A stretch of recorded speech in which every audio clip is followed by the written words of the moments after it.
Hi, I'm about to interview Anson Williams from Happy Days. He's coming to town for some kind of review with Fonzie and Ralph Malph and all those guys. I talked to him once a few years ago, and he was a really nice guy. So I never tape interviews, and I thought, well, of all the celebrities I've interviewed, why didn't I do that more? So he doesn't know what time I'm calling, so I'll call him right now, and we'll see how it goes. Anson. I'm so sorry the phone fell right when I was picking up for you. I apologize. Am I interrupting?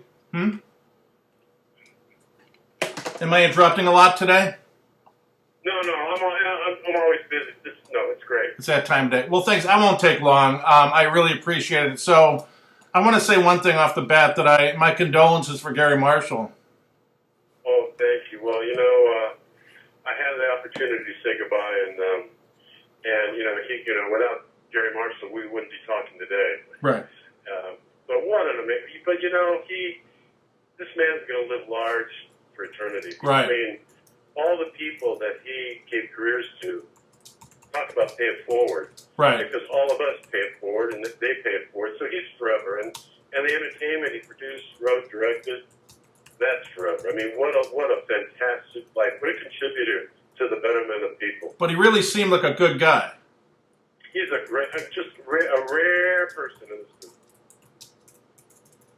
Yeah, I mean, he was a giver. He helped so many people. Yeah. Unselfishly. How did you keep in touch after Happy Days, or what kind of relationship did you sustain with him in particular, and perhaps some of the others? Oh, well, Gary, what was so wonderful, I actually got to direct Gary. Wow. In Sabrina the Teenage Witch segment. And his son, Scotty, who I'm very close to, Scott Marshall, he must have observed me on 7 or 8 different shows I directed. Yeah. And I was able to help him get his first major television directing job on Sabrina the Teenage Witch. Oh, wow. So, we did keep very close, and it was so nice for me, who was nothing in this world, found by Gary, to be able to give back just a little bit. Yeah, and I tend to get that vibe from you. You were kind enough to give me a few minutes during the Bronze Fonz dedication when you were here, and I went out to see you at the ballpark. Did you have a good time with that? Oh, that was an amazing weekend. That was fantastic. But I have to tell you, I was scared to death singing that Star. I know. I asked you, and I said, "Do you have any apprehension?" You said, "I have a lot of apprehension about that." It's been years, man. You try it sometime. No. You ain't gonna get me up there. I get out there and I'm looking around going, holy cow, man. Yeah, but it's you. They're going to give you the benefit. You know what I mean? They're not going to give me the same benefit they're going to give you. See how you were. All I said was, Anson, remember the word to stay on pitch, please. Well, you couldn't do any worse than Roseanne, right? I mean, there was nothing to follow there. Hopefully I did better than that. I have it on film. Actually, you did a great job. Thanks. What's going on with this State Fair thing, Happy Days Live? When did you learn about this, and what's it all about? It's just so funny.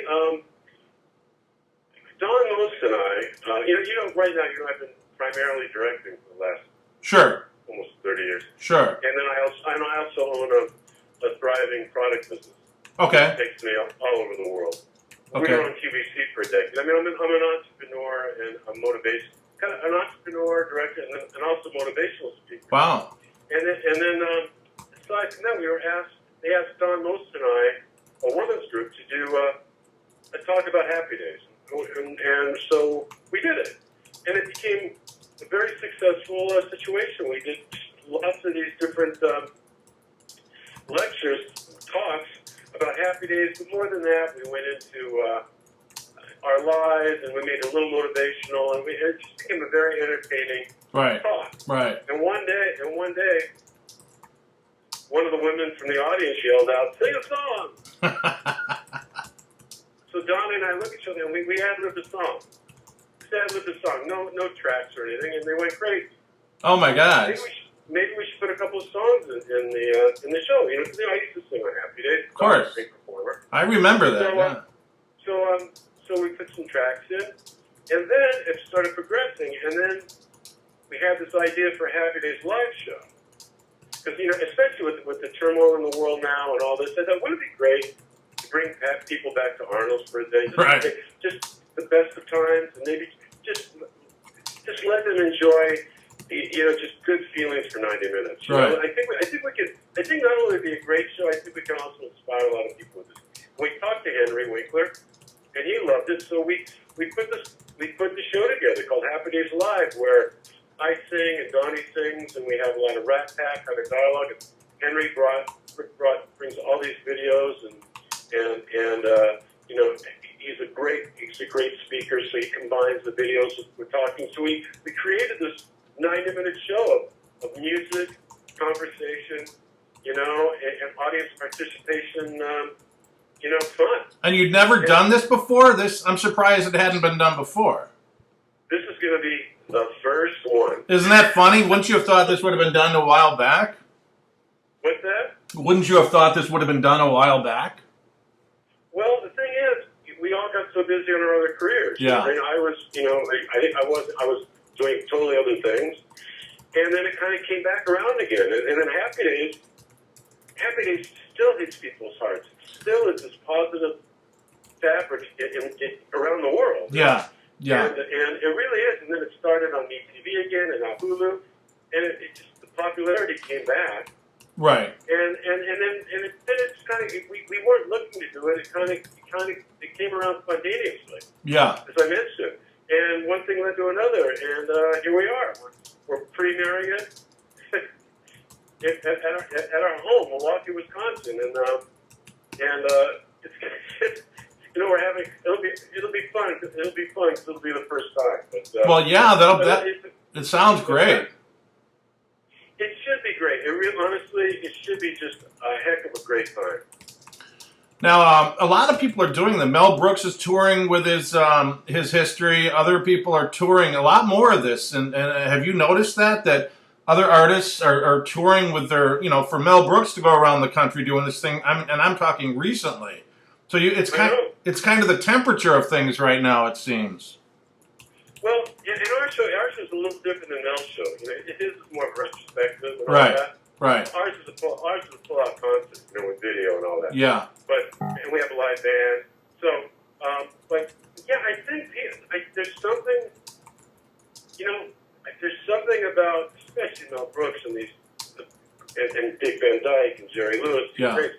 There's just something about it that connects with an audience. It takes you to the right place. It does. You back to the right place. I think just people are desperate for connecting with better feelings. Yeah, I couldn't agree more. Yeah, it's very important, and that's another reason we're doing this. It's getting people back to good feelings. It's just not how. It's gone away.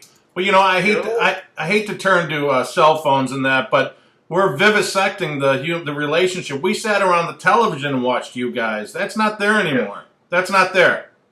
You're correct. With Happy Days had an audience of 60 million, 58 million a week. Yeah. Up to 67 million people. Well, that's because there were 3 networks. It was a much simpler time. Sure. But it created a camaraderie around the television set. Yeah. Where the parents related to it, the kids related to it, grandparents related to it. There was something for everybody, and everybody watched it at the same time. And it was beautiful. It was a beautiful time. Yeah, it was an important time, Yeah. And if we can just bring back a little of that, it's not bad. It's a crazy world today. It's a crazy, crazy world. You got to settle something for me. Where did the prototype for Arnold's? Was it a George Lucas thing, or was it actually in Milwaukee? Well, the real story is this: they didn't know where the show was going to be placed. Right. One of the exec producers was from California, LA. Gary Marshall was from the Bronx, New York. Yeah. And Tom Miller was from Milwaukee, Wisconsin, and they literally tossed a coin. Right. And Tom mentioned he hung out at this place in the city of Milwaukee. But then when we did the pilot, the Happy Days pilot, we went to a practical, real drive-in called Arthur's in Burbank, California. Okay. And so we did. You'll see in the pilot. You'll see what it looks like in the pilot. It wasn't built. So then they kind of modified that and combined the Milwaukee location that Tom used to go to and Arthur's, and they created Arnold's, kind of inspired by those places. Sure. What? I mean, I got to imagine that once in a while you go back there in your mind. What brings us back there? I noticed you did the Love Boat. I noticed you did it. What is it about that time? One more question about, is it our youth? Is it part of that? Or is it, again, going back to something that we had some kind of a touch point? Hey, I'm just a little confused with the question. No, just that. Why people go back? Yeah, why we go back to that time frame again? Why you think that we revert to that? I mean, it wasn't an innocence. But you and I both know there were dastardly things going on in the world. Is it just that we didn't know as much about it? Well, no, it was also a fairer country then. Okay. I mean, when I grew up, we had no money. It was a GI Bill. I mean, we didn't have more than $100 in the bank. But we had a house. Could go on vacation. My best friend's dad was a meat cutter, not a manager. They had a house, they had a car, they went on 2 weeks vacation. It was a fair country. Yeah. A really fair country with much more opportunity. Yeah. Much more openings for pure success, not manipulative success. And also the talent,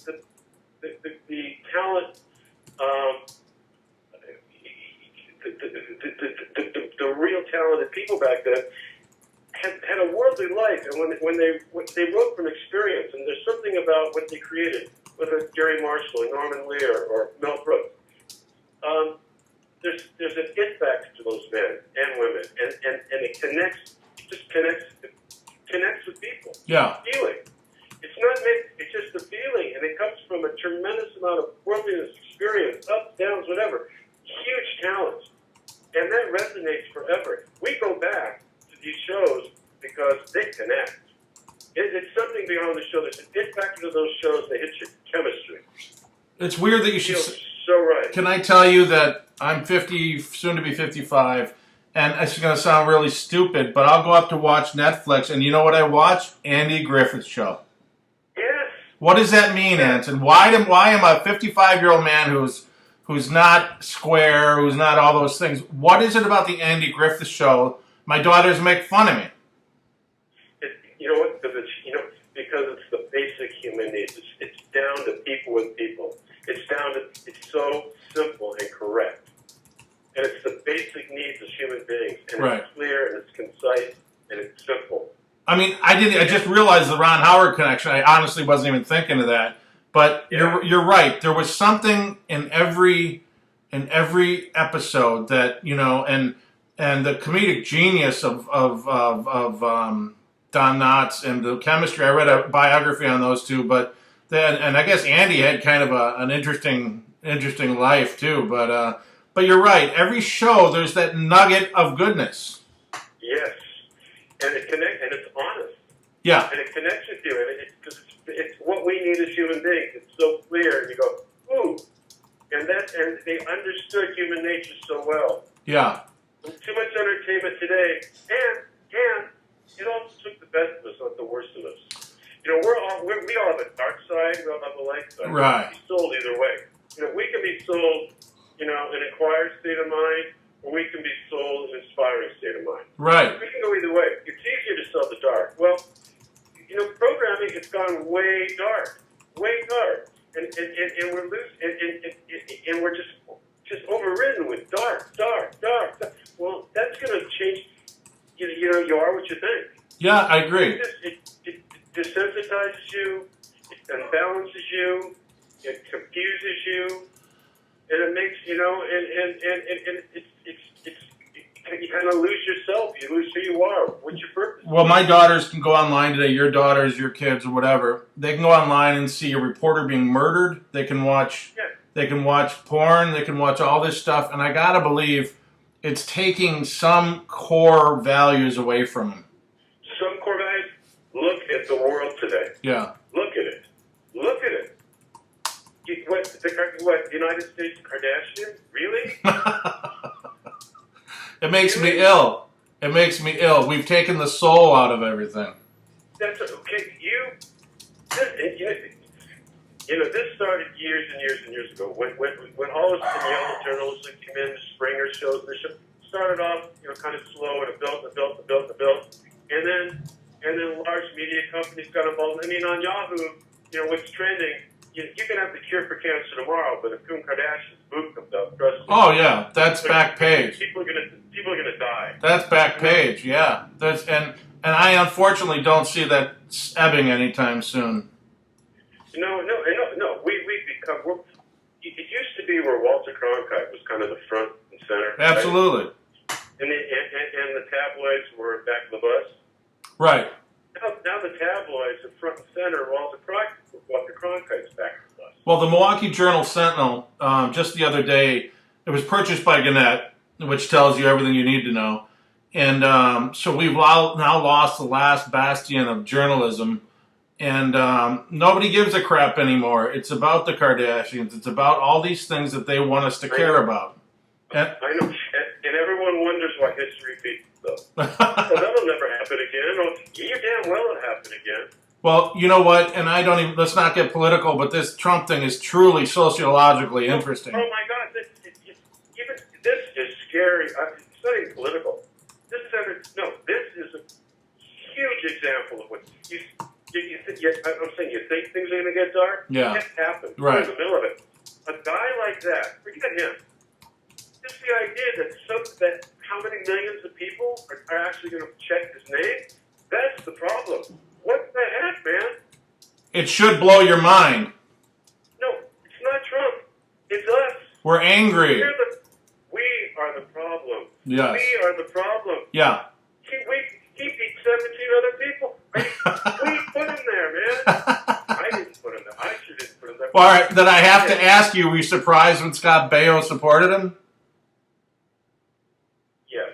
Okay. I was, but I'm not being political. Everyone has the right to believe what they believe, whatever. Some are very naive. Yeah. But I would call him something else, but okay. No, I'm not bad man. He's a friend. No, I didn't mean him. I meant the whole thought process. Oh, I don't know, but just this is a madman. Yeah. This guy. I mean, this is like, are you? I can't even digest it. But again, it's not him. It's how sick this country is. I'm so nervous for our children, and then look at the violence today. Yeah. They're all everybody's desensitized. Yep. And that's because of the media. Well, it's also because and all the games. The games. My daughter, one of them likes it, and I'm like, why do you like this? And we don't let her indulge in it too often. But it's like, what is the appeal? And I gotta believe it is desensitizing. We're totally desensitized. We can see there's cause and effect. Everything's cause and effect. It's a dark world now. The other thing is too. We used to be more the United States. We're kind of secluded now with the internet and everything. I mean, it's the united world. I mean, the world is one here. Right, right. And we are. And the worst of human nature is taking over. Just the worst of human nature. It is. In practically every country, and it's scary because it's not a fairy tale. We're gonna get some horrendous problems from this. I agree. There's going to be some fallout, which not to come back full circle. What you're doing on the road these days is saying, look, there is an alternative. You can be human again. Oh, it's all how you can be human tomorrow, today, right now. Change your thinking. But everything's 3 words. Every self-help book in the world, 3 words: cause and effect. Every thought you think, every piece of food you eat, every action you take has an effect, good or bad. Right. Thomas Jefferson said, God is in us. He said, God is in us. It's our DNA. We know good and bad. It's in our system. It's right there. Right. And, listen to that. Careful of what you say. Careful of what you think. Careful of where you walk. Careful of what... Realize the effect of what you're doing. It'll be a much better world. If you start thinking right, you'll start living right. Right, but Happy Days Live is doing your part. Like Mother Teresa said, don't go to Calcutta to take us, save somebody, save someone in your own house. And I think that what you're doing with this show is showing that there is, do you think this show exemplifies that? I think the show, it's not what it's not a show that like preaches anything. Yeah. It just exemplifies good feelings where people are going to come in there and they're going to go, oh, I love this. This feels so good. Oh, damn, this feels so good. This makes me happy. Right. If you do that, that's the whole job. It really is. That's 90 minutes of escape. It's a better time. I was thinking, let's say you were in a blockbuster Star Wars, you got the role of Han Solo or something, but that still doesn't resonate in the heart like this show did. I mean, Anson Williams is part of something that was and is special. That's got to be nice. Yeah, well, I feel, how fortunate am I? How fortunate am I? Right. Who would have thought you're some young kid struggling out there? Who'd have known you'd land this, Right.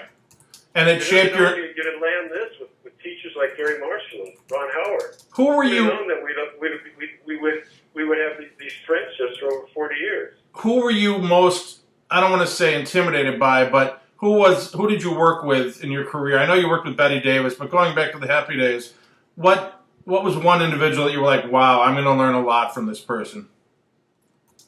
Oh, gosh. Well, you mean just during Happy Days? As an actor. During Happy Days. Yeah. Oh, I learned everything about comedy from Jerry Ferris and Gary Marshall. And Paris was the Dick Van Dyke guy, right? Yeah, he was our director on 95% of the episodes. He won 6 Emmys on Dick Van Dyke. He directed all the Odd Couples. He was a huge comedy director. And then he played the next door neighbor dentist. Oh, yeah, that's how I initially knew him. But I knew he directed, but I didn't put it together with Odd Couple, which was beautiful. He was one of the largest film directors, comedy directors of all time. So you learned from him each week? Oh, I learned so much from him. That's so great. did Ron Howard. Learned so much about comedy and human nature, what's funny, what's not funny. About Howard, I look back as his portrayal as Opie, and that kid was spot on. You bet. You could... His emotions, he didn't miss a beat with Knotts or Griffith as far as I'm concerned. No. You know what I mean? And that's just intrinsic, isn't it? That you're born with it. Ron was born to be a communicator and storyteller. And all that. He just had the magic. The pilot with Aunt B coming, I believe the kid. When you don't think there's an actor playing that role, they've done something. What was the last thing you saw this week or last week that really moved you? What do you think? Have you seen Sing Street? It's so hard. I still have 4 daughters at home. So my time is limited as far as what... Well, do me a favor and write down Sing Street. Did you see the movie once? No. Okay, 2 of those, Anson. You got to trust me. It's the second time I've spoken to you, and I know it's about an Irish guy named James Carney. 2 of the most beautiful films you'll ever see, but I just saw Sing Street and turned my 16-year-olds onto it last night, and they were just enamored with it. I don't want to take up any more of your time. I could talk to you all day, but I was blown away that you're the nephew of the Heimlich maneuver. Oh, yeah. Well, actually, I've called him Uncle since I was born. Unbelievable. And, is that a well-known fact? I don't know that a lot of people know that. What's that? I don't know that a lot of people know you're his nephew. They do. It's twice a year. It's a question on Jeopardy. The biggest question is, anyone in your family ever had to utilize it? No, but I was the one that got on national television for the first time. Really? Yeah. I don't know if you read my book. Did you read my book, Singing to a Bulldog? No, I'll look into it. It actually pays someone very important forward. It's an excuse to pay an amazing man forward and to get the same life lessons I did for you and the readers. Wow. The story's in there, but yeah, just as a book, I was on the Merv Griffin show. I was able to bring it on the Merv Griffin show the first time. Merv Griffin. Wow. Well, thanks, Anson. No, there's no reason to be. I wish you seemed like one of the good guys, and I want to thank you again for like the 15th time here that you're so kind to spend the time. Congratulations on everything. We'll talk again, hopefully. Okay, Anson. Thank you.